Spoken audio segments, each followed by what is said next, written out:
بسم اللہ الرحمن الرحیم۔ کیا لڑکا اور لڑکی کے جن کا نکاح ہونے والا ہے وہ نکاح سے پہلے مل سکتے ہیں؟ ایک بات بالکل واضح ہے کہ کوئی مرد اور کوئی عورت جب تک کہ ان کا نکاح نہیں ہوتا وہ شوہر اور بیوی نہیں ہیں، ان کا آپس میں رشتہ محرم کا نہیں ہے۔ چنانچہ جو ایک مرد اور عورت میں نامحرم ہونے کی شکل میں توقعات ہیں، جو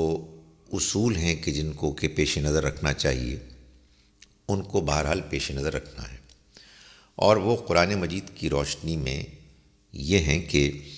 دونوں اگر کہیں ملیں تو اس کی کوشش ہونی چاہیے کہ ایسا نہ ہو کہ وہ کوئی ایسا ماحول ہے جس میں دائیں بائیں کوئی بھی نہیں ہے اور وہ بالکل تنہا ہے۔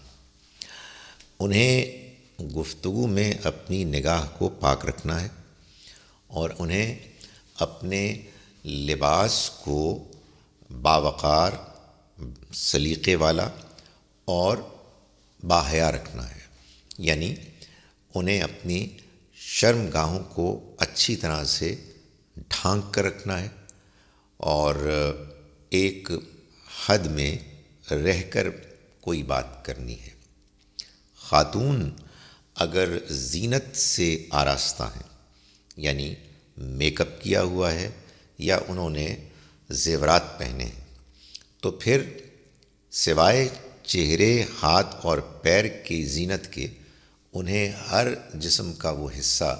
کہ جس میں انہوں نے زینت سے اپنے آپ کو آراستہ کیا ہوا ہے اس کو چھپانا ہے۔ کوشش تو یہی ہونی چاہیے کہ یہ ملاقات دوسرے رشتہ داروں، والدین کے ساتھ ہو، لیکن اب ہمارے ہاں صورتحال یہ ہو گئی ہے کہ لڑکے لڑکیاں یونیورسٹیز، کالجز میں پڑھتے ہیں، دفاتر میں کام کرتے ہیں۔ اس میں بھی اس بات کا خیال رکھنا چاہیے کہ جو مرد اور عورت ایک دوسرے کے لیے نامحرم ہیں، ان میں بہرحال ایک حجاب، ایک دوسرے سے گفتگو میں کچھ آداب کا لحاظ رکھنا ہے۔ یہ وہ بے تکلف دوستی نہیں ہو سکتی کہ جس میں کہ کوئی حدود قیود پیش نظر نہیں ہوتی، لیکن بہرحال یہ بات اپنی جگہ پر درست ہے کہ اگر ایک ایسا اہم فیصلہ ہونے والا ہے کہ جس میں دونوں پھر زندگی بھر کے بندھن میں اپنے آپ کو باندھ لیں گے، تو ایک دوسرے کو سمجھنا، ایک دوسرے سے بات چیت کرنا بعض اوقات مفید اور بعض اوقات ضروری ہوتا ہے۔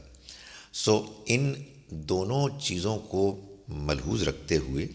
یعنی ایک جانب یہ کہ دونوں ایک دوسرے سے واقف ہو جائیں تھوڑا بہت، اور دوسرا یہ کہ اس واقفیت کو حاصل کرنے کے غرض سے کوئی ایسا طریقہ اختیار نہ کیا جائے کہ جو دین میں جائز نہیں ہے۔ ان دونوں شرائط کو بیک وقت اگر پورا کیا جائے تو پھر اس میں کوئی حرج نہیں ہے، اس لیے کہ نکاح ایک سنجیدہ فیصلہ ہے، اور اس لیے بھی کہ ہمارے دین میں اللہ تعالیٰ نے شرم و حیا کی کچھ شرائط رکھی ہیں اور زنا سے دور رہنے کے لیے کچھ اصول بتائے ہیں۔ ان کا احترام بھی ہونا چاہیے، اور بہرحال فیصلہ کرنے میں جو انسان کو سوچنے کے لیے مواد اور موقع چاہیے، درکار ہے، اس کے حصول میں بھی رکاوٹ نہیں ہونی چاہیے۔